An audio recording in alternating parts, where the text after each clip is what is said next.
Good evening, and thank you for tuning in to TLC, the Life Coach. We're glad you chose to invest your time with us today again. If you missed previous episodes, you can listen to them on our YouTube, Segun Olugbemi channel, or you can join us in Segun Olugbemi mentoring platform, and there you have all the previous episodes uploaded for you. If you are listening and enjoying yourself, you can download it even on your phones, on your iPad, and whatever, and you can exercise regime and all that stuff. We thank you for investing your time with us. Please continue to give us feedback. A lot of you have been doing great along this line, giving us feedback as to how the program is going and what you've learned. It's very, very encouraging to know that you are not just listening, but that all that we're sharing is making impact on you. Thank you. And we want to encourage you to try to invite your friends and family, share the word, let them know if you're enjoying it, then share it with somebody so they can also be blessed. We have written a book. I published a book May this year. February this year. There's a book published titled The Life Coach. Now that book covers over 300 topics. And in all this, most of these things we're teaching, you can find it in The Life Coach. In fact, it is having me by your side speaking to you about finance, rules governing finance, and marriage, relationships, time management, and just name it, over 300 topics. It will help you to understand the laws we're teaching and how to practice them. So you can call the number that will be announced to you after this teaching, and then you can obtain your copy. The Life Coach is one of the most important books I've written that covers so many areas, and it's a book for mentoring. And we need your support. This program cannot run without sponsorship. Some persons have taken this upon themselves to bring this word to you because they've enjoyed what we have taught or some of the things we have written, and they paid for this whole quarter. We need you to keep this on air. If you would like to support us, please, immediately after now, after the teachings, you're going to hear, an announcement announcing the telephone number through which you can reach us, and then you can make your contributions. We would love for you to be part of this. If you enjoy it, get behind us and support us. Join in spreading the word. Now, we have covered a lot of grounds already, and I'm not going to be able to go over all of that so we can advance. I'll share with you at the beginning how that as I began to read the Word of God, the Bible, it comes alive to me. And as I began to read this, I began to ask God questions. Because we come from, more or less the African continent. We operate from our worldview is the enemy's worldview. And what I mean by that is that everything is more like the Greek mythology. It's more like the Greeks. There's the god of fertility. There's the god of money. There's the god of luck. There's the god of beauty. There's the god of and there's the god of everything. And just like the Indians, some of our cultures have over 3 million or 30 million gods. The god of all the animals, each of them represent one god or the other. And when you begin to see that, then it shapes your worldview. You begin to see everything as having a spirit behind it. Well, it's the spirit of my grandfather, it's the spirit of my father, it's the spirit of my ancestors, it's the spirit of whatever that is causing me not to come into all that God has for me. But I beg to differ. And that same enemy's view has affected and sort of colored our relationship with God, our religion, or our faith. Somehow we're so religious, we put everything into God. Everything is God. Everything is either God or the devil. And then we abdicate responsibility that way.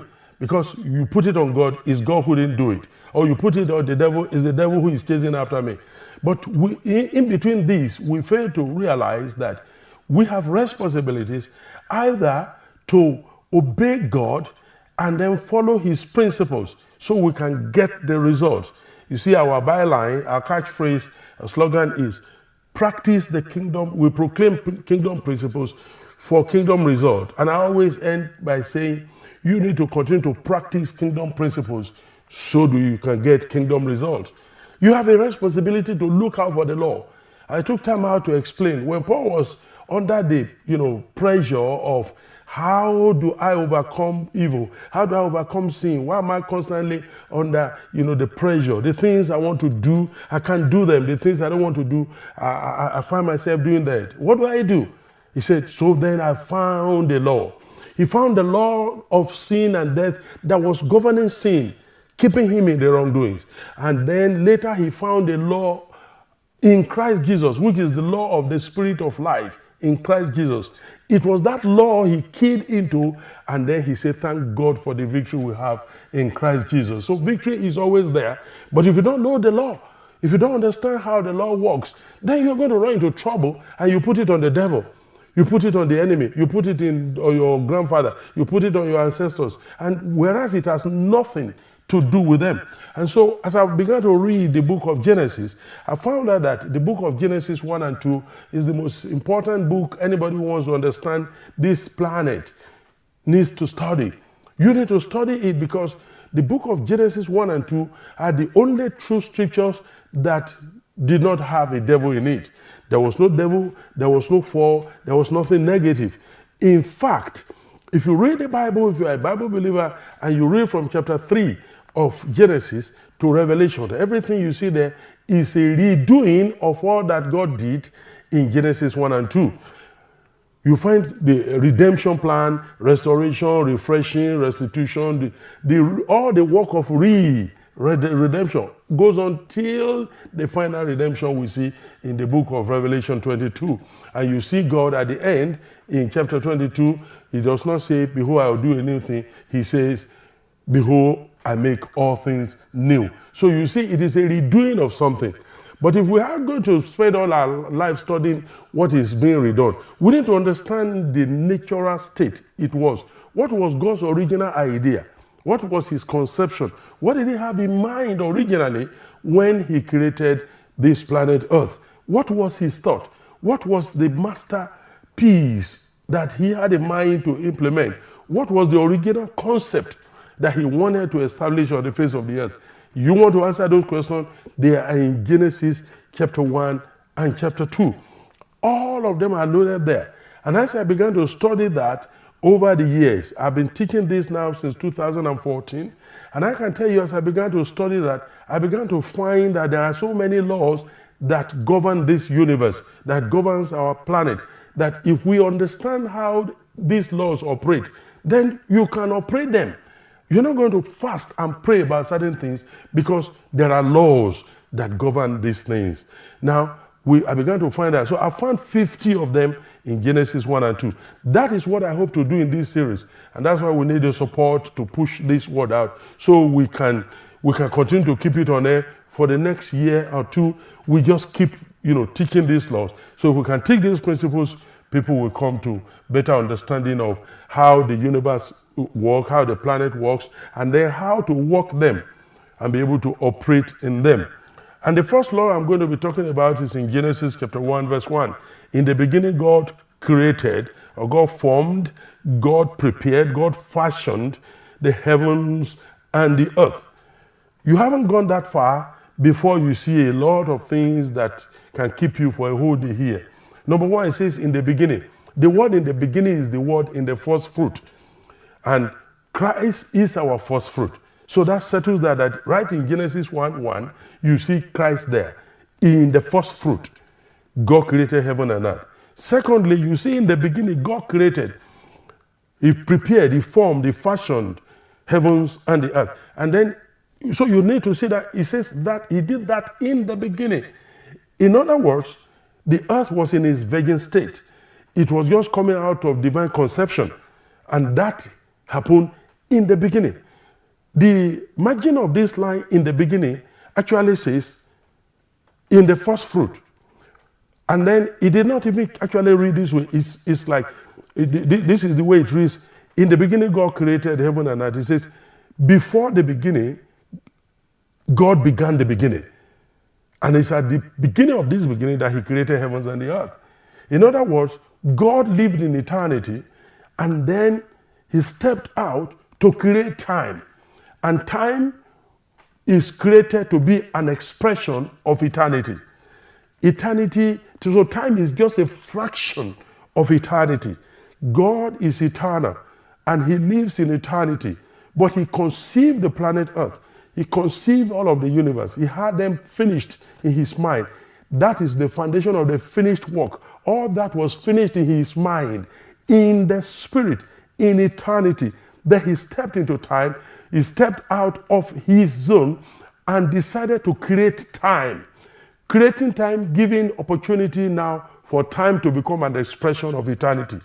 And that's essential, because if you understand that, then you are going to see that humanity is a product of eternity. And if humanity is a product of eternity, which is the finished work of God, which is a finished concept in the mind of God, he is then creating the earth, is creating time to give expression, to become the model of what he has created in the spirit. Then man needs not worry. Man needs not try to live outside of God, because without God, you cannot fully give expression to that which he has finished in the spirit, because it was a conception in the heart of the Father, in the heart of God. And if we are conception, if time and space and universe and the planet and humanity are conceptions in the heart of God, then it is no longer possible to enjoy this planet, to see how this planet is going to function and live in the most standard way it is without recourse to the Creator. It's one of the laws of nature. We're going to see that. If you are not in submission to the Creator, you cannot enjoy his creation.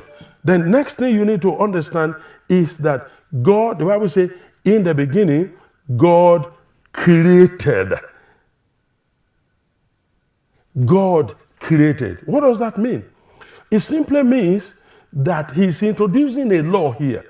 Because everything God did in Genesis was a form of law. He just put his stamp on it. Everything he says, everything he did, has become a law. They are all stipulated as laws.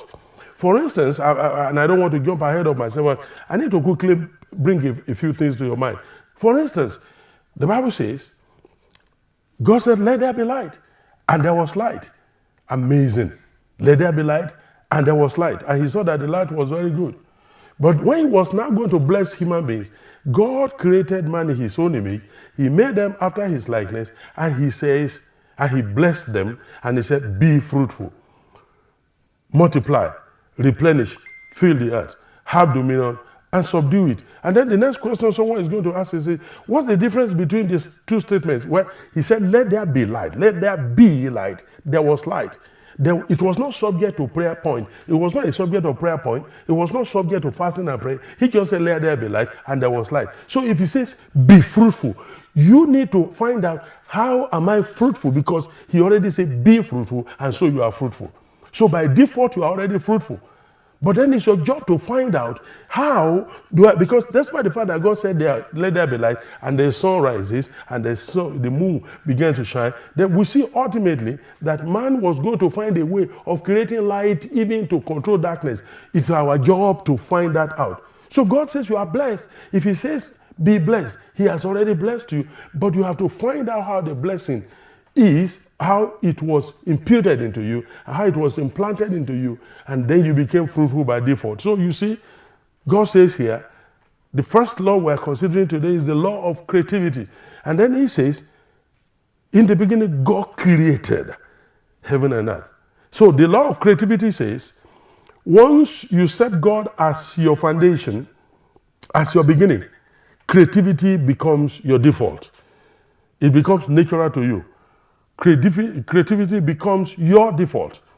In other words, there is no one who is going to say, I've set God as my foundation, and I don't know what to do. I'm confused.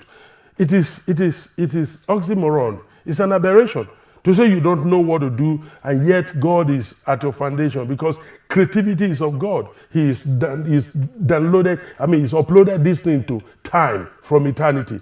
And it's your duty to download that. In this series, I'm going to try to teach, especially on this law of creativity. I'm going to try to show you how you can develop your creativity, how you can discover your creativity, develop them, and then become creative by nature. Creativity, it will be like what's that book by Bill Gates? Creativity at the level of thoughts. That's what it's going to be with you. Creativity will just come at the level of everything you think about will be that of creativity, and it will be at the speed of thought that you can just become creative because by default, God has deposited that in you. Now, let's begin and see how far we can go today. God's creative ability is solidly laid on the foundation that is in the beginning. He created, he finished, he formed, he prepared this planet. His creativity is thus in display as he introduced first the light. So you're going to see that the Bible says, in the beginning God created, he prepared, he formed, he fashioned the heavens and the earth, and the earth was without form and void, and God began his creative power by saying, and he says, let there be light. And that light dispelled darkness. So the next question you must ask, because God was going to show his creativity, and he has to show that first. He has created in the beginning. And then we didn't know what he created. He created heaven and earth. It was without form and void. We didn't see all the diseases. Well, I can't go into all the theology of that. But then we didn't see anything. Then he said, let there be light. And then by that, the next question that follows is, why was he introducing the light? Why did he create the light first? Well, creativity can actually be described as a display of an internal illumination. That is why he had to create light first.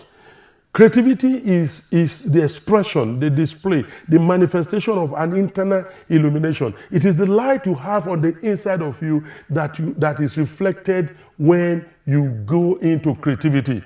When you come into experience of creativity, it is something you've already seen. You've already seen that in your mind, and that provides you the strength to display it to everybody. So the light in the Creator became manifest from the announcement, let there be light.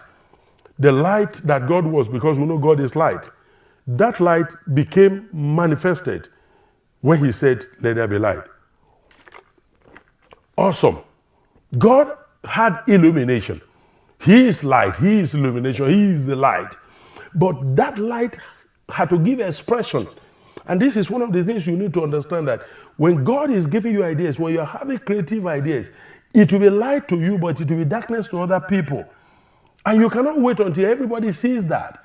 Only those who are important to that vision, to the execution of that creativity, are the people that you need to take time out to show the light that is inside of you. You can't convince the whole world. Not before there was computer. Nobody is going to talk to the whole world. You talk to only the engineers, you talk to only the technicians who have ideas and who will be able to put it together. If you have to consult with everybody and begin to do like the government of some failed nations, whereby the government will set up a committee, and then the committee will set up and they will meet, they will do the investigation, then they set a committee to review what the committee did. And after that committee has reviewed, then the federal government will set a committee to form a white paper on it, or yellow paper, and it is after they have formed then the government will set up a committee for implementation. Method of stealing money and not working, just using grammar and politics to deceive people. But if you truly have creativity on the inside of you, you will know those who you need to share these ideas with. This is one of the differences this is one of the major differences between the rich and the poor. A poor man is afraid that someone will steal his ideas. A poor man is afraid that somebody is going to run away with his ideas, and therefore he just wants to steal. He wants to keep it all to himself. But a rich man will have an idea. There's some measure of creativity that is required. He doesn't have it all. So he calls his lawyer, he invites the lawyer, he invites the accountant, he invites his engineer, he invites all the people that are heads of department with whom he works. He invites all of them, and then he throws down his idea, and he sends the engineer to the laboratory to work, he sends the technicians to work, he sends the scientists to work, then the accountant, the financial managers are going, the portfolio managers are getting to the market to see the viability, the marketers are doing the survey, and the lawyer is looking at the ethics of this. He gathers this team to help him execute the idea, that creative thoughts on his mind. He brings them the things that he had in mind. He brings out these creative thoughts and he brings out this team to help him in the execution. So God had this light because God is light, and he had light of what the planet was going to look like, what the earth was going to look like, how human beings are going to act, and all that. He decided to step into time by creating time, and then creating time to give expression to the light that was already in him. And what he knew to be true, he created that light in order to be able to give expression. That is why he created light first. So you can see the first sign of his creativity was that he created heaven and earth. And just in case you didn't see what he created light. He created the light. And so light came in to dispel darkness. We're going to look at the law of light later. We're going to see the principle of light. One of the principles of light is that it's light that rules. It's never darkness. Another principle of light we're going to see later is that God never addressed himself to darkness. He never commanded darkness, go, I command you to go. God just said, let there be light. Because while you can measure the light, you cannot measure darkness. You measure light in watts, in voltage, in kilowatt, in megawatt, but you can't measure darkness, because darkness is not really a substance. Darkness is the absence of something, and that thing is light. So God introduced the light, and that it was able to dispel darkness. And the light displayed everything that God created. So the creation of God was manifested by the release of this light. That was why it was essential that once he created the heavens and the earth, and it was without form and void, and darkness was upon the face of the deep, God had to say, let there be light, so that we can see that everything he says was coming to pass. You can see his creativity in display. If you have creative thoughts and ideas, your job is to bring it into manifestation. You can't bring it into manifestation if you keep it within you. You have to talk to somebody. You have to share with your friend. You have to talk to somebody that will help bring the idea to fruition. Sometimes it's a concept and you don't know how to go about that. But from that conception to the time it comes into physical display and execution, you're going to need a lot of hands in between to be able to do that. So light displayed the creation of God as they were brought into being, and light pointed to actions that should be taken. What does that mean? As soon as God created heaven and earth, and there was darkness upon the face of the deep, we now knew that something needed to be done to give manifestation to the things he was creating. So light was necessary. And once light came up, then we're going to begin to see in the future, as we study, you're going to see that there was no firmament, heaven and earth were joined together, there was waters all over the place, and God needed to clear the waters, needed to create the firmament, he needed to do a couple of other things. All these were the manifestations of the light that God created. It was that light that helped us see, pointed to us actions, directions that needs to be taken, and the direction that creation was going to be headed. Because as soon as we are seeing the actions that need to be taken, he shows us direction. Because now darkness is dispelled. God saw water all over the place. He was going to part the waters. He was going to create the firmament between waters and waters. There will be waters above and waters beneath. He was going to give gap. He was going to create dry ground. So we can see that light will point to the different directions that we ought to go. This is why creativity is essential, and you need to tap into that creative being of yours. Every human being that God has created on earth has this genius in him. The only problem is this: you're trying to do something you are not cut out for. And like I think it was Albert Einstein or someone who said, you cannot determine the genius of a fish by its ability to fly, and you cannot determine the genius of a bird by its ability to swim. They come from different worlds. They are made to do different things. So the only way to discover the creativity of a bird is by letting it fly. Glides into the sky, and you see going through the air and it flying out of sight. The only way to know the creativity of a fish is by putting it into the sea, into the waters, and then it goes on. And then you will struggle, you will do everything to catch the fish, but because of its creative nature, and because of the genius that it is in the waters, then you are unable to catch the fish just the way you want. So you have to explore greater, you have to take dominion and exercise higher level of knowledge, wisdom, and higher laws to be able to subdue the fish in the waters. And it requires creativity for you to bring the fish out of the waters, because that is the way God has made it. And we are creative enough to do that.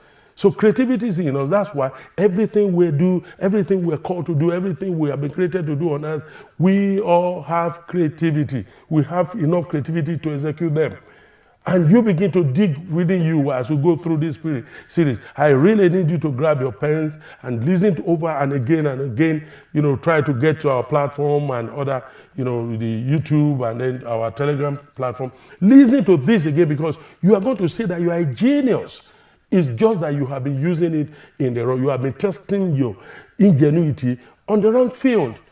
When I was in secondary school, one of my greatest, one of the most difficult subjects for me was technical drawing. I never could draw. I didn't know how to draw. I never passed. The highest I scored in technical drawing was 58. I didn't know how to draw. But man, when you come to history, when you come to geography, when you come to English literature, oh my, I could do so much. I was always the best in those subjects. But then when it came to drawing, I wasn't.